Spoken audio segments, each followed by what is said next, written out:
Ketukan Jendela. Cerita ini berdasarkan kisah nyata dan beberapa nama di cerita ini sudah disadur ulang. Setelah almarhum kakak laki-laki Riko meninggal, dan tidak lama kemudian papa Riko juga meninggal. Di rumah saat ini hanya ada 2 anak laki-laki, Robi dan Riko. Robi usianya lebih tua 5 tahun dari Riko. Riko masih kuliah. Namanya anak kuliah seusia itu, pastinya banyak keinginan untuk sekedar hangout atau nongkrong bersama teman-teman. Sedangkan kakak Riko, Robi, sudah lulus kuliah dan masih mencari kerja. Tapi Robi kadang sering pulang pagi atau pulang besoknya. Entah kemana. Sementara di rumah, Riko hanya tersisa perempuan, yaitu kakak perempuannya bernama Dewi, bibi, dan mamanya. Riko sebagai anak bungsu dan laki-laki sepertinya mempunyai tugas untuk menjaga rumah tersebut. Setelah kakak laki-laki lainnya juga papanya sudah tiada. Menjadi laki-laki yang seakan diberikan tanggung jawab, menjadikan Riko harus berani menjaga keamanan baik dari gangguan manusia dan makhluk tidak kasat mata. Riko pernah bercerita ke teman dekatnya, Sonya. "Son, gue mau cerita deh. Sejak papa meninggal, gue kayak merasa harus bertanggung jawab jaga mama dan rumah.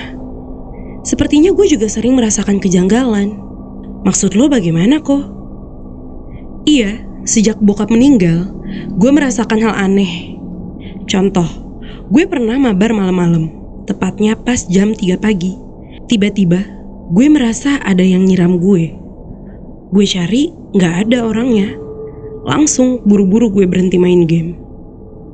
"Ah, serius loh?" "Iya, serius Son.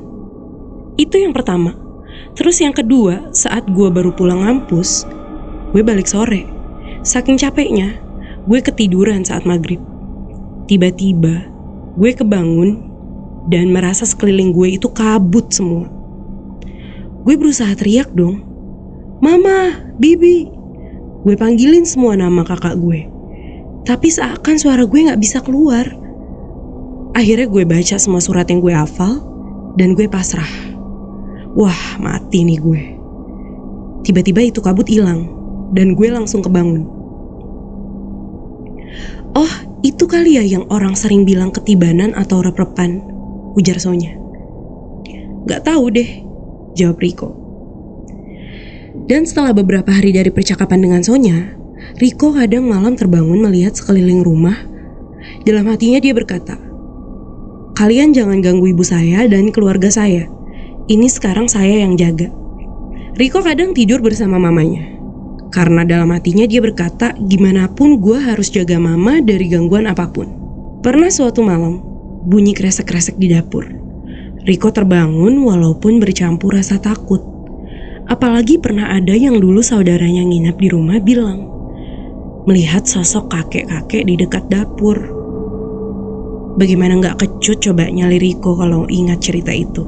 Tapi Riko teringat bahwa keselamatan keluarganya lebih penting. Dalam hatinya dia berkata, "Ayo, tunjukkan diri kalian, tapi jangan ganggu keluarga saya." Lalu perlahan-lahan Riko ke dapur, menyalakan lampu, dan tidak ada apa-apa.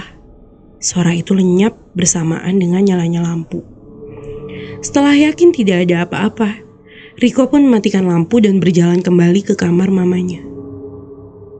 Yang sebenarnya tanpa Riko sadari, saat dia ke kamar mamanya, di balik punggungnya ada sepasang mata memandang Riko berjalan. Hari pun berlanjut.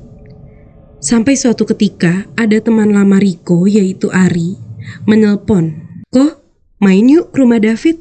Gue jemput ya." "Oke," jawab Riko. "Gue siap-siap dulu ya." Riko pun izin ke mamanya. "Ma, Riko izin mau main sama Ari ke rumah David ya." "Pulang jam berapa kok?" tanya mama. "Jam 11 sudah pulang kok mah," ujar Riko. 1-2 jam berlalu, sampai ketika waktu menunjukkan jam 2.30 pagi.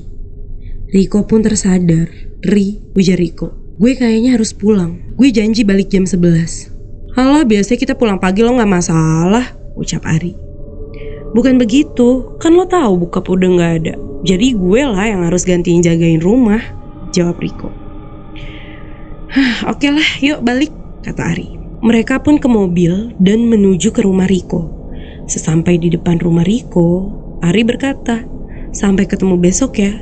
"Thanks ya bro, sudah anterin sampai rumah," jawab Riko. Riko pun keluar dari mobil Ari sambil melambaikan tangan. Setelah melihat mobil Ari berjalan, Riko pun membuka pagar. "Yah, digembok," ujar Riko. Walau pagar rumah Riko tingginya sekitar 2 meter, tapi sebagai anak laki-laki yang jago manjat pagar, Riko tahu seluk-beluk bagian mana yang harus dipanjat.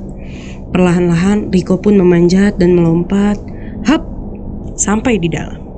Nah, sekarang bagaimana cara minta bukainya ya? Kebetulan kamar mama Riko berada di paling depan. Ada jendela berderet di kamarnya ditutup horden dan menghadap ke halaman depan rumah Riko yang terdapat pohon mangga yang sudah cukup tua. Riko pun berinisiatif mengetuk jendela di bagian kiri luar, menggunakan kukunya sambil memanggil, "Mah, ini Riko mah, bukain pintu mah." Sekitar 10 detik mengetuk dan tanpa jawaban, Riko berhenti sebentar sambil berkata, "Pules juga mama tidurnya. Coba lagi ah." Riko pun mengetuk jendela tersebut menggunakan ujung kukunya agar tidak berisik. Akan tetapi setelah 8 ketukan, Riko merasa kok ketukan jendela ini menggema. Ada 2 suara ketukan menggunakan kuku juga. Samar-samar ada sosok seseorang di ujung kanan jendela bagian dalam. Riko bahagia, akhirnya ada yang bukain. Riko mulai memanggil, Mah, bukain pintu mah." Tapi tidak ada jawaban dari sosok di dalam. Dalam hati Riko pun berkata, "Ah, mungkin ini Robi sudah pulang duluan." Riko pun memanggil Mas Robi, "Bukain pintu mas." Tapi tetap sosok tersebut diam. Riko pun mengamati lebih detail. Kok rambutnya panjang?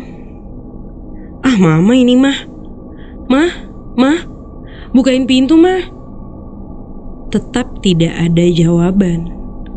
Anehnya, sosok tersebut masih terus mengetuk jendela kaca, dan saat Riko mengamati tangan yang mengetuk kaca, kukunya hitam, pekat panjang, seperti kuku beruang besar tapi lebih panjang, sekitar 30 cm panjangnya. Kuku itu masih terus mengetuk jendela. "Hah!" kaget Riko. Saat itu, Riko sadar bahwa ini bukan manusia. Riko pun tidak berani menatap wajah sosok tersebut. Riko berbalik badan dan kembali keluar tanpa berlari, memanjat keluar dan duduk di depan pagar. Riko hanya bisa duduk jongkok terdiam di depan luar pagar. Tanpa terasa, azan subuh menggema dan tiba-tiba pintu depan rumah terbuka. Riko pun menoleh dan melihat sosok mamanya. "Mama, kamu kok sudah pulang?" Mama bukakan pintu dan Riko pun cium tangan sambil berkata, "Maafin Riko gak pulang sesuai jam yang Riko janjiin mah." Dan setelah itu Riko diam tanpa suara masuk ke dalam dan tidur di kamarnya. Dan dalam hatinya dia berkata, "Terima kasih sudah ingatkan saya untuk jaga ibu saya." Asia Live Entertainment.